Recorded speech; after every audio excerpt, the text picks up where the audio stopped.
Pero alam ho ninyo, trabaho ng abogado yan na iligtas yung kanyang kliyente. Kaya lang, nakapag-record ba kayo nung video ni Congressman Romualdez? Di ba nagsalita siya sa Facebook? Naalala ninyo yun? Yung mahaba. Tinatanong ko lang. Pero ang ibig ko sabihin kasi, dapat nakapag-save tayo niyan. Why? Kasi, baka mamaya, burahin na yan, hindi na natin makita, ala ng ebidensya.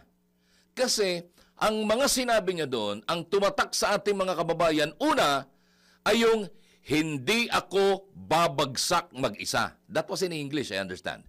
Pasensya na, hindi ako ganun hindi ko maalala yung eksaktong sinabi niya in English, Pero ang sabi niya, hindi ako babagsak mag-isa. Ay bakit siya babagsak?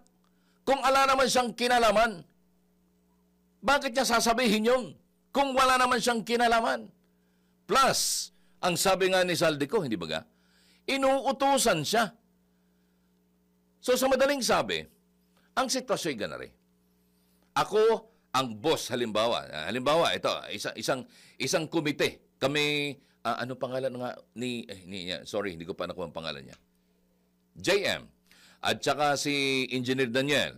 Tatlo kami. Ako halimbawa, we are a committee of 3. All right? So ngayon, ako lahat ang mag-iisip. Ako lahat ang pipirma. Pero uutusan ko si Daniel. Daniel, ganito ang gagawin mo, ha? Ikaw naman, JM, ikaw naman ang magdadala nito. Ikaw maghanap ng security para ihatid itong mga mali-maleta na ito. Ganon. So, if that's the case, ano kasalanan ko? Ay, nagtatrabaho yung dalawa. Pero inutusan ko sila. Isn't it the testimony of Daniel and JM, would it be enough para ituro ako? Isn't it the reason kung bakit nasabi ko na hindi ako babagsak mag-isa? Hindi lang naman ako. Dumadaan din yan sa ehekutibo. Di ba ka? So, it's indirect way. Kung sa aking opinion, sa aking pag-analisa, it is indirect way of pag-amin.